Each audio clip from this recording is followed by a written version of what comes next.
টুনি ও শিখা পায়রা ছোট থেকেই খুব ভালো বন্ধু ছিল। ওরা একসাথেই বড় হয়েছে। দুজনের পরিবারেও ভালো সম্পর্ক ছিল। 1 মাস আগে শিখা পায়রার বিয়ে হয়েছে। আরে টুনি, তুই কতদিন পর তোর সাথে দেখা হলো। তোর সাথে অনেক কথা আছে রে। আগে তুই বল, কবুতর রাজুর সাথে তুই সুখী তো? তোর শ্বশুর শাশুড়ি কেমন রে?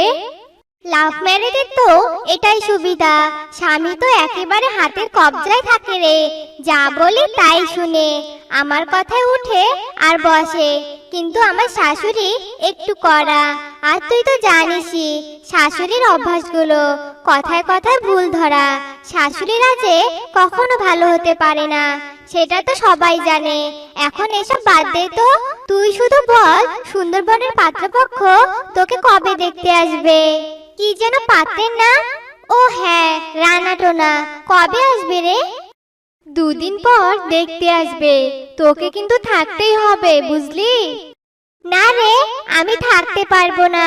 আমার শাশুড়ি পরশু পুজো রেখেছে। তারা বারবার ফোন দিয়ে কালই যেতে বলেছে রে।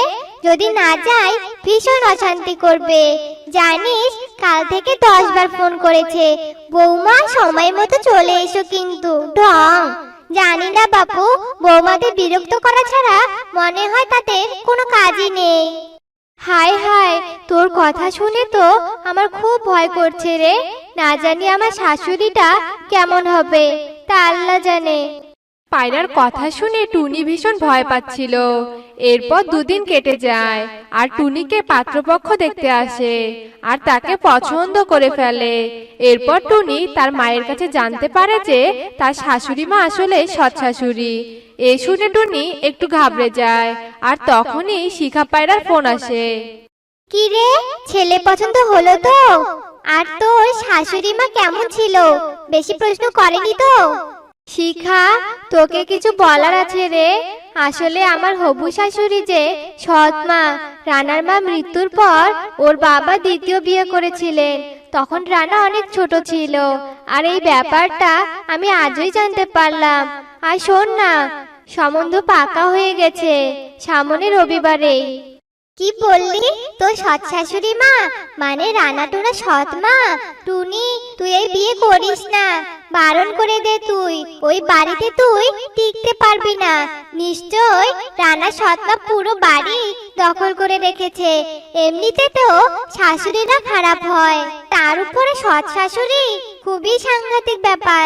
টুনি, তুই বিয়েটা ভেঙে দে রে। না রে শিখা, বিয়ে ভাঙার কোনো উপায়ই নাই রে। সব ঠিকঠাক হয়ে গেছে, দেখি কি হয়। সব ভাগ্যের উপর ছেড়ে দিয়েছি।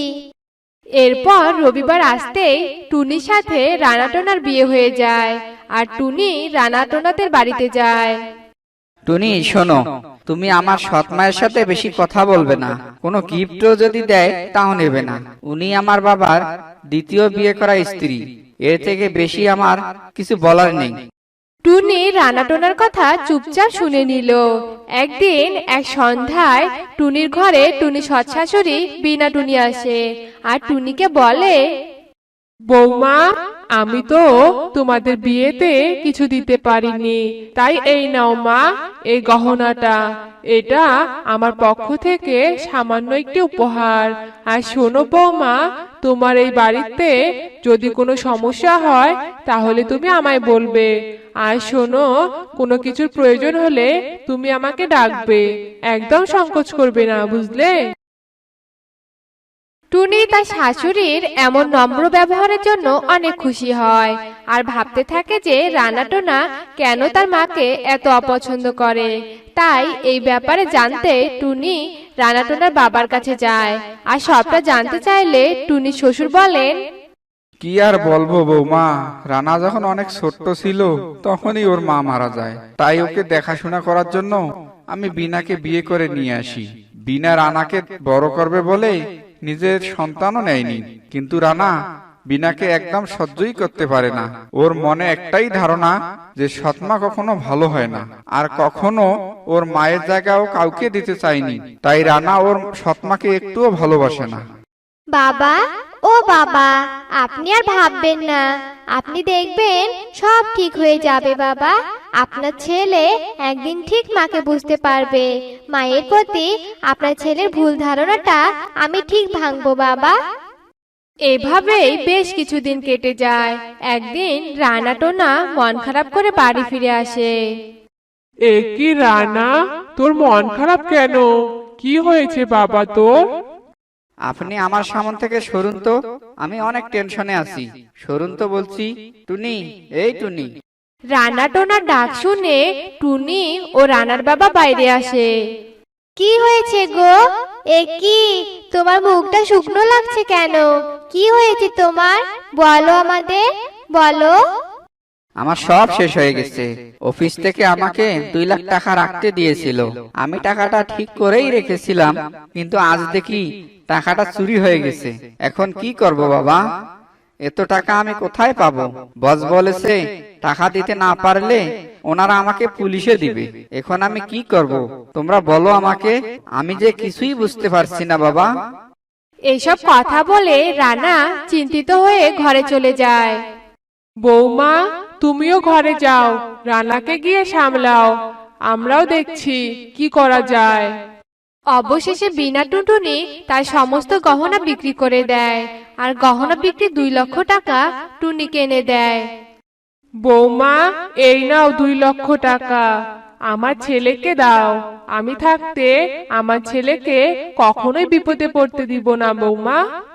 এই বলে বিনা টুনটুনি চলে যায়। আর একটু পর রানা টোনা এলে টুনি তার হাতে টাকাগুলো দেয়। টাকা?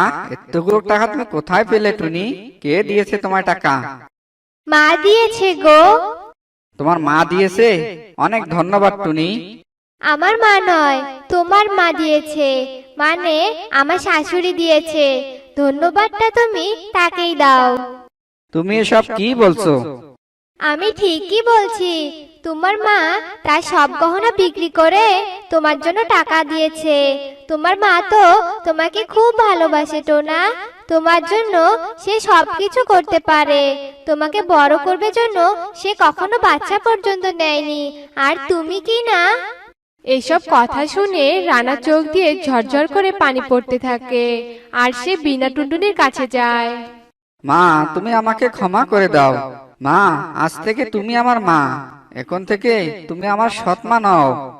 এসব শুনে সকলে অনেক খুশি হয়, আর মা ছেলে সম্পর্ক ঠিক হয়ে যায়। একদিন শিখা পায়রা টুনিকে ফোন দেয়। কি রে টুনি, বিয়ের পর আমাকে ভুলেই গেলি নাকি? আর তোর ওই সৎ শাশুড়ি মা কেমন আছে রে? মনে হয় তোকে খুব বিরক্ত করে, তাই না? না রে শিখা, আমার শাশুড়ি মা অনেক ভালো। এমন শাশুড়ি মা কোটিতে একটা হয় রে। এরপর টুনি শিখাকে সবটা বলে।